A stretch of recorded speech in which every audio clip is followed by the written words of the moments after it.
آج کل پورے ملک میں دینی مدارس و جامعات کے اجتماعات ہو رہے ہیں۔ کراچی سے پشاور، کوئٹہ سے گلگت اور مظفر آباد تک الحمدللہ ایک بہار آئی ہوئی ہے۔ ہزاروں لوگ ان اجتماعات میں شریک ہو رہے ہیں، اور ان اجتماعات کا ایک بڑا اہم مقصد ایک تو یہ ہوتا ہے کہ جو ہمارے ہاں سے دورہ حدیث سے، تخصص سے، درجات قرآنیہ سے، درجات قراءات سے فارغ ہو رہے ہیں، ان کی حوصلہ افزائی ہو، ان کی دستار بندی ہو، ان کے سروں پر رومال رکھے جائیں، اور ان میں ان کا آخری سبق اس میں ہو جائے۔ تو ایک بڑا مقصد ہوتا ہے ان عزیز طلباء کی حوصلہ افزائی کرنا، اور دوسرا بڑا مقصد ان اجتماعات کا یہ ہوتا ہے کہ آنے اور دیکھنے اور سننے والوں کو بھی شوق پیدا ہو علم دین کے حاصل کرنے کا، اور اپنی اولاد کو قرآن کا حافظ، قاری اور عالم بنانے کا۔ یہ اس لیے اجتماع ہوتا ہے کہ اس اجتماع کی برکت سے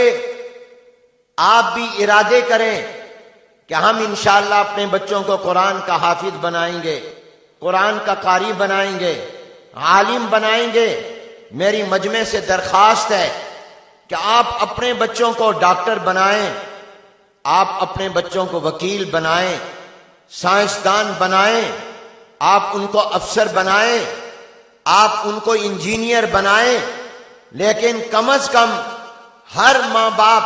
یہ نیت اور ارادہ کر لیں کہ ہم اپنے ایک بچے کو کم از کم قرآن کا حافظ، قاری اور دین کا عالم بنائیں گے انشاءاللہ۔ جو حضرات ارادہ کرتے ہیں وہ ہاتھ کھڑا کریں۔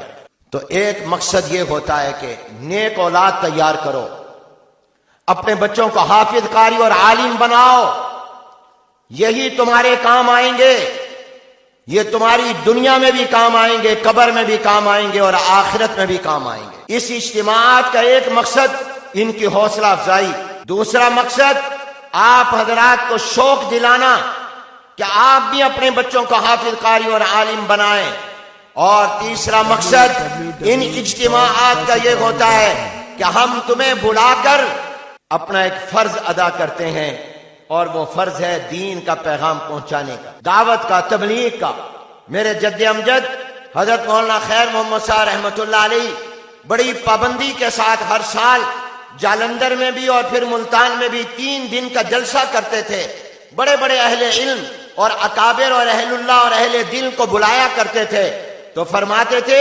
یہ ہم اس لیے اجتماع کرتے ہیں کہ یہ لوگ ہر عالم کے پاس جا نہیں سکتے، ان کی زیارت کر نہیں سکتے، ان کا بیان سن نہیں سکتے، یہ کہاں جائیں گے، ان کے پاس کہاں وقت ہوگا۔ ہم سال میں 1 مرتبہ ان اکابر کو بلا لیتے ہیں، اور لوگوں کو بلا کر ان کی زیارت بھی کراتے ہیں، اور ان سے ان کے بیانات بھی سنوا دیتے ہیں، اور جن کے بچے ہمارے پاس پڑھتے ہیں ان کی تو خدمت یہ کی کہ بچوں کو قرآن پڑھایا، حدیث پڑھائی، دین پڑھایا، مگر جن کے بچے ہمارے مدرسوں میں نہیں پڑھتے وہ ہمارے مدرسوں کو چندہ دیتے ہیں، مدرسوں کے لیے دعا کرتے ہیں، مدرسوں کے خیر خواہ ہیں، ان کی ہم خدمت کیسے کریں؟ تو سال میں 1 مرتبہ ان کو بلا کر قرآن و حدیث علماء سے سنوا کر دین کا پیغام پہنچا کر ہم ان کی بھی خدمت کرتے ہیں۔ اس لیے یہ ہم اجتماع کرتے ہیں۔ اور ایک مقصد ہوتا ہے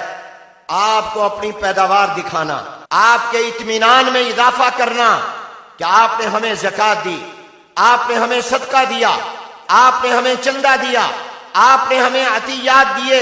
ہم نے آپ کے پیسے کو ضائع نہیں کیا، ہم نے آپ کے پیسوں کی کرپشن نہیں کی، ہم نے آپ کے پیسوں میں کوئی غبن نہیں کیا، ہم نے آپ کے پیسوں سے کوئی خرد برد نہیں کی، ہم نے آپ کے پیسوں سے اپنے کوئی محلات نہیں بنائے، ہم نے آپ کے پیسوں سے اپنے کوئی پلازے کھڑے نہیں کیے، ہم نے آپ کے پیسوں سے کوئی کمرشل سینٹر نہیں بنائے، ہم نے آپ کے پیسوں سے کوئی دنیا کے کاروبار نہیں کیے، بلکہ آپ کے پیسوں سے ہم نے قرآن کے حافظ، قاری اور دین کے عالم تیار کر کے آپ نے ہمیں لاکھ روپے دیا، 1000 روپے دیا، آپ نے ہمیں چندہ دیا، زکوٰۃ دی، صدقہ دیا، عشر دیا، ہم نے جواب میں آپ کو قرآن کا حافظ، قاری اور دین کا عالم دیا ہے۔ یہ پیداوار ہے ہماری۔ ہر فیکٹری کارخانے والا سال کے بعد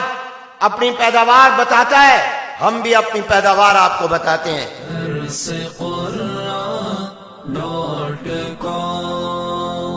www.darsequran.com